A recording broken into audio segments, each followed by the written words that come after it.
Hey everybody, welcome back to my channel. So, we're a little ways removed from Valentine's Day, but hey, it's only a week. So, still somewhat topical, right? Anyway, in honor of Valentine's Day, I wanted to talk about some of my favorite couples in Marvel Comics. But it's talking about romantic stuff. It's hard for me because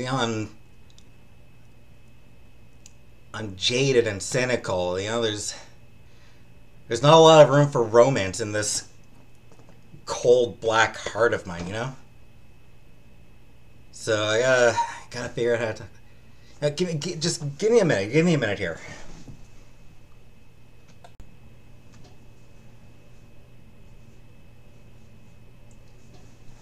Hi everybody, Ramona here. We're talking about romance, so I love romance. So yeah, let's talk about my favorite Marvel couples. So I should start with the ones that I grew up with. I grew up on Spider-Man and Mary Jane. Which reminds me, I really need to read Spider-Man Loves Mary Jane. Takeshi Miyazawa. His art is so good. There was Scott and Jean, of course. Still got a lot of love for the Scott and Jean, Cyclops and Jean Grey relationship. They're always going to hold a special place in my heart. I also do like Scott and Emma. I think they were a good couple. They were, a very strong adult, grown-up relationship. Speaking of Jean Grey, though, Age of X-Men, a couple years back, had Jean and Bishop as a relationship. And that struck me as a really interesting idea. I would be totally down for Jean and Bishop getting together. Better than Jean and Logan. Yeah, hate Jean and Logan. Terrible relationship. Logan's best relationship was with Mariko. Poor Mariko. She died. It's worth noting that she was killed because of her own stuff going on, though.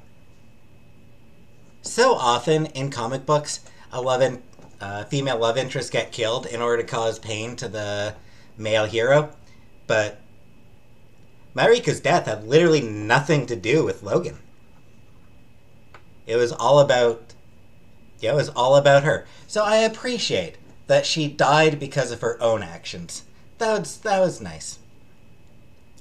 I do also like Logan with Storm, though I'm of the opinion that Logan and Storm are in an open relationship. I think they're both polyamorous, to be honest. They're in an open relationship. They're never going to be monogamous with each other. They'll be monogamous for other people, but not for each other. They just, I like that. But but of course, Storm and Yukio. I love Storm and Yukio. And yeah, it's not made explicit in the comics, but they're totally lovers. They're totally girlfriends.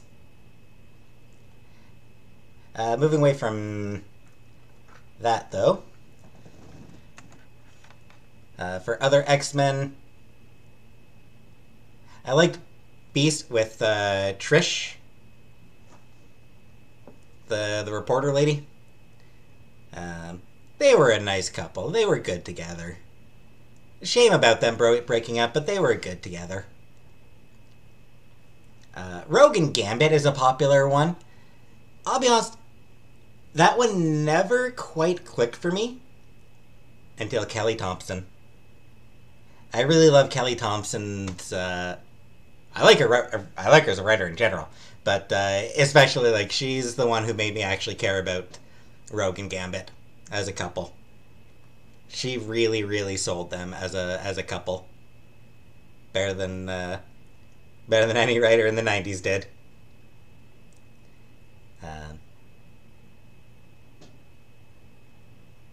her Rogue and Gambit mini, and then Mr. and Mrs. X. Mr. and Mrs. X was such a fun comic. And really made clear that they are a very kinky couple. They're all into kink. Yeah, as long as I'm continuing with X-Men.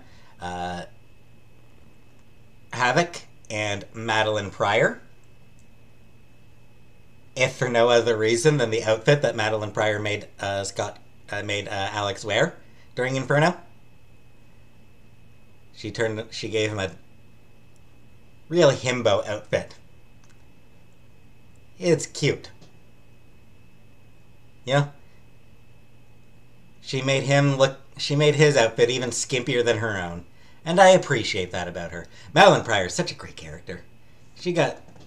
I'm so happy that she's back. And so happy that Vita Ayala is going to be writing her in the next arc of New Mutants. Because Vita Ayala is great.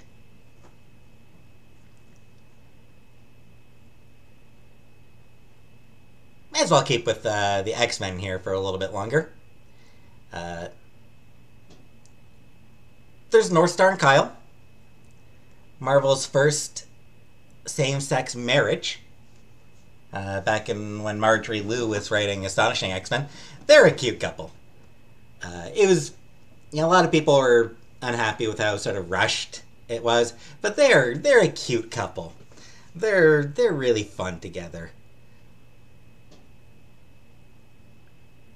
Kyle's such a sweetheart, which balances out Northstar's dickishness really well. Speaking of same-sex, there's Mystique and Destiny. Love Mystique and Destiny as a couple. And so happy that Destiny is alive again, so that Mystique and Destiny can be together again. They deserve it.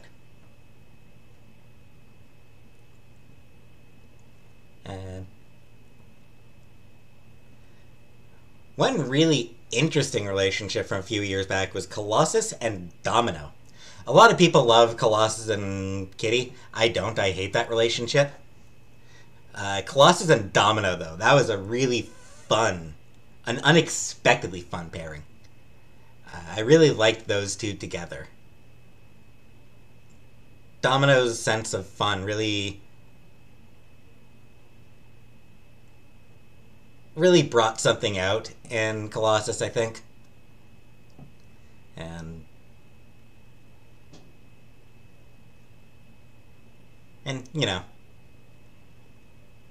you can't blame her for falling for a big hunk like Colossus, right? More recently, we got Daken and Aurora. I never really liked Daken. He's had a lot of... It took a long time for writers to start making Daken interesting.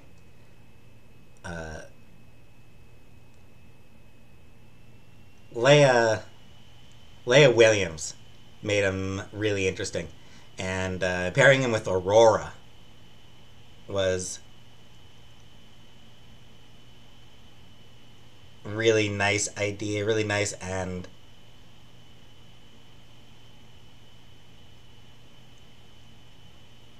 it has brought out the best in both of them unexpectedly, because they're both kind of bad people in some ways. Yeah, I love Aurora, but she's not the best person. But Daken does bring out the best in her, even as she brings out the best in him. They play off each other really, really well, and it's... they're a really fun couple, but they're also an unexpectedly sweet couple. There's Jubilee and Chamber. Really nice couple. They started dating during the Christina Strain, Emma Carapina, Generation X, and they're good together.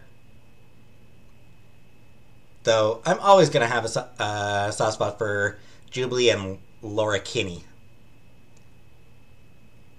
Again, it is never said on panel that they dated, but they totally dated. Everyone knows it. They were totally in love. Same with Kate Pryde and Ileana Rasputin, Magic. They absolutely are girlfriends. And I really like Kate and Ileana as a couple. And I wish it could actually be made clear on panel. And finish up the X-Men. One of the great X-Men romances is Nightcrawler and the movies of Errol Flynn. He does love his Errol Flynn movies. And it's fun. Beyond that, Wiccan and Hulkling, you gotta, like, that's obviously a couple that, you know, they're one of Marvel's biggest couples, arguably. And, certainly their biggest same-sex couple. And, yeah, now that they're married, I think that marriage is gonna go down as, you know,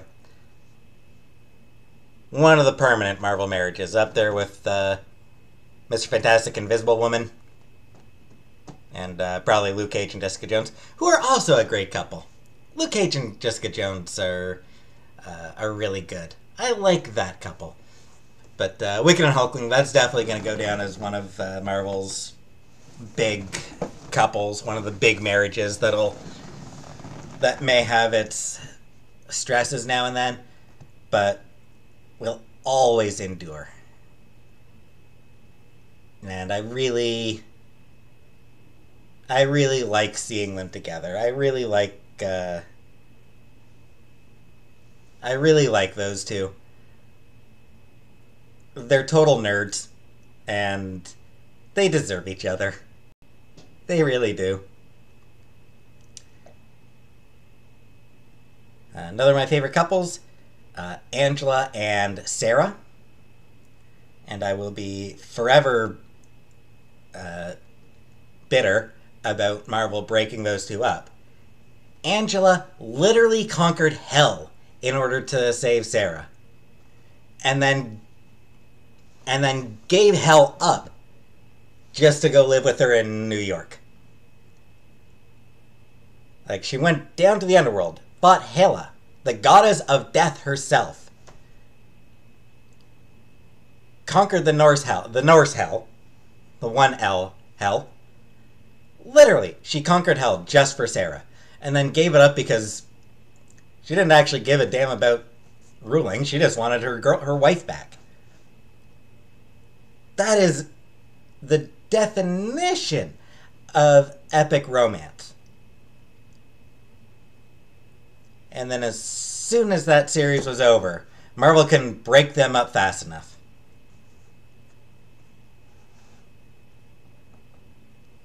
Not helped by the fact, and made even more infuriating by the fact that Sarah is one of Marvel's very, very, very, very few trans characters. Like, there's Sarah, there's Tong the Moloid, there's Koi Boy, and then there's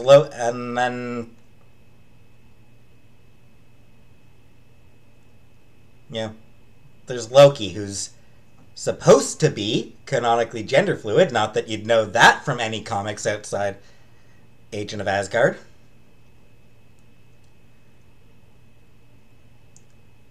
And then there's one introduced in a trans woman introduced in Immortal Hulk. But yeah, like, Marvel has so few trans characters, and then one who is in a genuinely epic romance with a character that Marvel made a huge deal about acquiring the rights to. And then they toss that trans woman away. And there doesn't seem to be any interest on Marvel's part to actually show her again.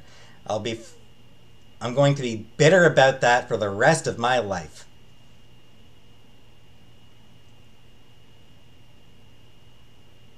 Literal epic romance. And, so mad.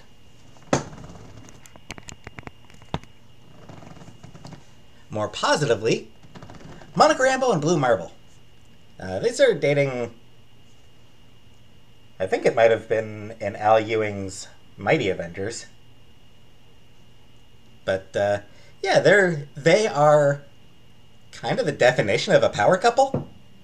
Because they're both ridiculously powerful. Monica Rambeau, of course, you may know her from the MCU. She was in WandaVision, and she's going to be in the upcoming Captain Marvel 2. But yeah, in the comics, she's one of the most powerful heroes in the comics. And so is Blue Marble. And they are a really, really nice couple. They're a power couple who I'd love to see more of them, more of their relationship. I'd love to see more of them together. They don't really, Blue Marble doesn't really get to show up much recently. At least Monica Rambeau is going to be in the upcoming Thunderbolts comic. Speaking of Captain Marvel, her and War Machine are dating in the comics. And it works. It's one of those relationships that works. Couple of ex-Air Force who are now superheroes. And they just work. Rhodey is very supportive of her. And keeps her propped up when she's feeling down. And they're just really nice together. I like them.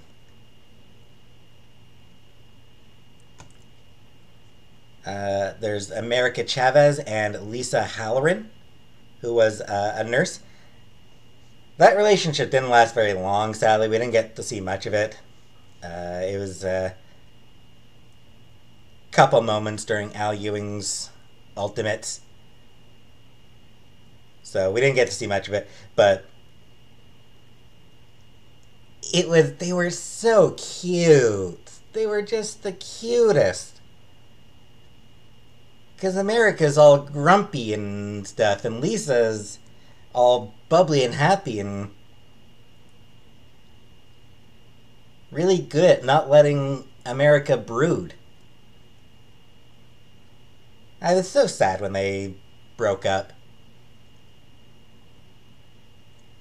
Lisa has gotten to continue existing as a supporting character for Jane Foster, of all characters.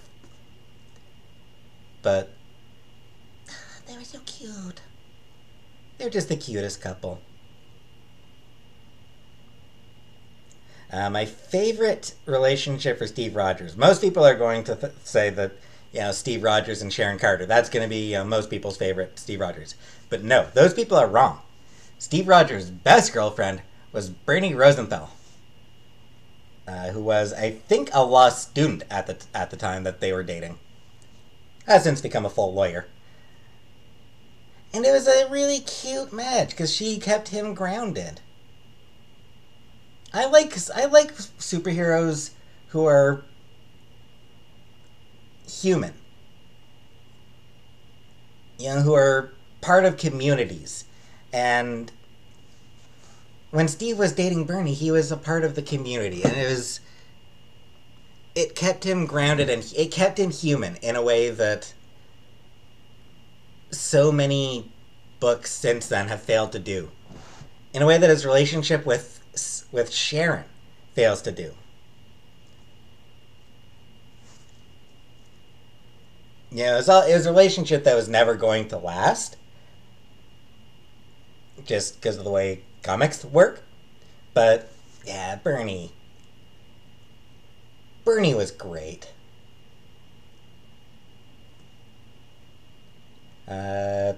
Let's see. There's Moondragon and Phyla-Vell. They've had a complicated history, but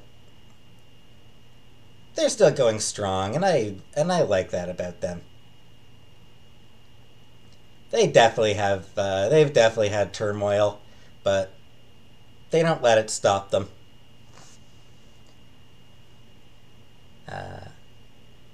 Silver Surfer and Dawn Greenwood. That's from the Dan Slott and Michael Allred Silver Surfer series. And that series, Dawn Greenwood.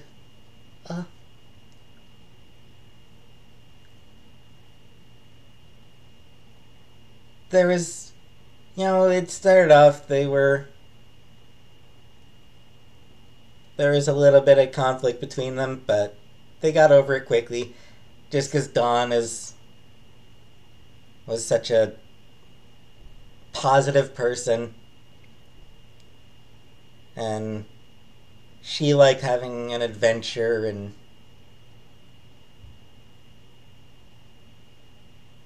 one of the best romances I've ever read in a comic, honestly. It still brings a tear to my eye. The last couple of issues, yeah, that it brings a tear to my eye.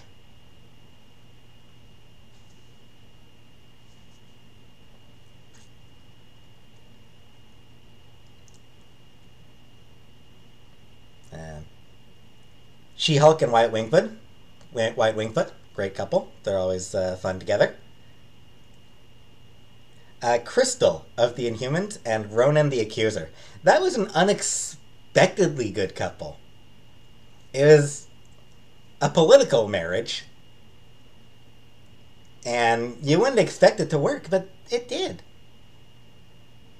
I think because Crystal is just such a Disney princess of a character that, yeah, she couldn't help but bring out the best in Ronan. He couldn't help falling for her. And Ronan's a strong and determined guy, and yeah, there's definitely something enticing about that, so no wonder that Crystal started developing feelings for him. I'm sad that they broke up. I'd like for them to give it another shot. We're more likely to get Crystal and Quicksilver giving it another shot since they have a kid together. But I'm hoping that doesn't happen. They were a good couple for their time, but they broke up for reasons. And I want Crystal and Ronan to give it another try. They didn't break up because they stopped caring for each other. They broke up because of new political circumstances. I want them to get together again. Give us more Crystal and Ronan. Next cosmic book that comes out, put them on a team together.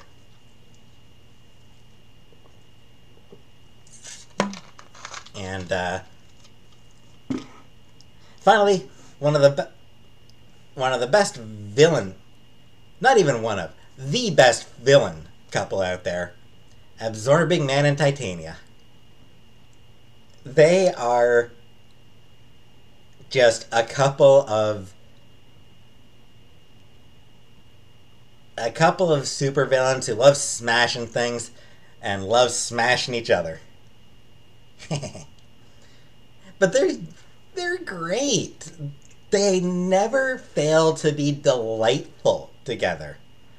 And they love each other so much. They really do. And it's just really warms the heart how much they legitimately still love each other all these years later. They have their problems. Every couple does. The fact that they're both always going in and out of prison is definitely an obstacle, but they make it work. Whatever happens, they make it work. And it's inspiring. Also, the issue where they got married is hilarious as a switch of the usual superhero wedding comic, where a bunch of normally when superheroes get married, a bunch of supervillains crash the party. When Absorbing Man and Titania got married, a bunch of superheroes crashed the wedding. Because a bunch of supervillains getting together seemed like a bad thing. So that was fun. That was a fun little way of turning things on their head. And yeah, they are absolute couple goals. You know? They really are. They are just goals. One of the best and most enduring relationships that Marvel's got. Is it? Again, right up there with Mr. Fantastic and Invisible Woman. Right up there with those two. As, enduring couples. In fact, if I'm not mistaken, Absorbing Man and Titania might be the second longest lasting relationship still going at Marvel. Yeah, Reed Richards and Sue Storm are obviously the longest lasting relationship. They've been together since the start of the 60s. But in terms of relationships that are still going on, I think that Absorbing Man and Titania might be second. And, good on them for that.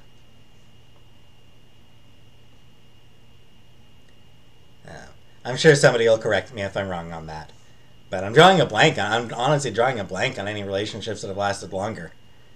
That are still going. Scott and Jean are back together, but they've had plenty of times where they were apart. So I'm not sure that they should really count.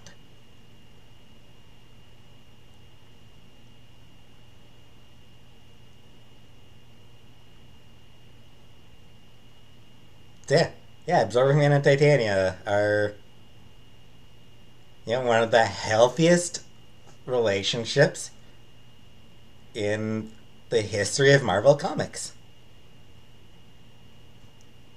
And they're both just a couple of smash-em-up criminals. You gotta love them. Anyway, so those are some of my favorites. It was fun for me to get to show up for a video and not just for lives. I only ever get to come up for lives. So I'm glad that I got a chance to do an actual video before I get shoved back in the closet. And I hope you enjoyed watching.